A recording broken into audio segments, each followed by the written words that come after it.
Hi everyone, welcome to my tutorial. Today I'm going to show you how to turn on the live template preview and how to allow the guests to choose their template. So let's get started. By the way guys, ang gamit ko pala dito ay ang DSLR Brute na version 7. So bago kayo magsimula, syempre you need to go here in the screen editor. So ganito yung itsura ng screen editor. Yan. So, nandito yung welcome screen, capture screen, and sharing screen. So, dito muna tayo sa welcome screen. So, since ang gagawin natin is live, paano natin ma-turn on yung live template preview na kung saan kapag nag-capture ang guest mo is nandoon na mismo yung template. Okay?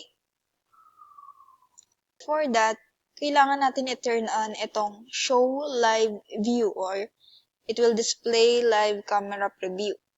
Yan. And of course, the live template preview.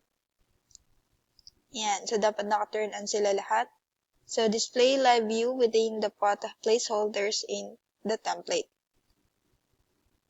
Yan. So, ito. And if you want to allow your guests to see their previous session, you can turn it on. And of course, syempre gusto natin i-allow yung guests na na pumili ng templates. So, pwede nating i-turn on yan. So, allow guests to choose the print templates from your favorite ones.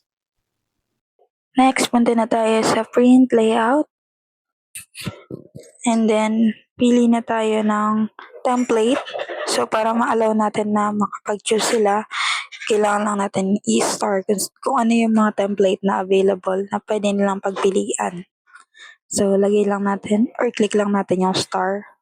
And yan, after nyan, pwede na natin i-launch event. So, yan, itatry ko. Yan, as you can see, pwede ka na pumili ng template. And pwede ka na mag-capture.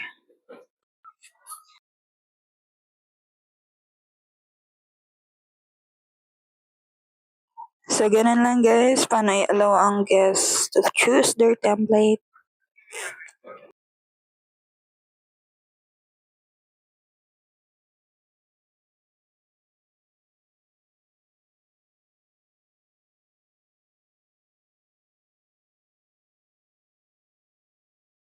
Thank you for watching this video. Please like and subscribe.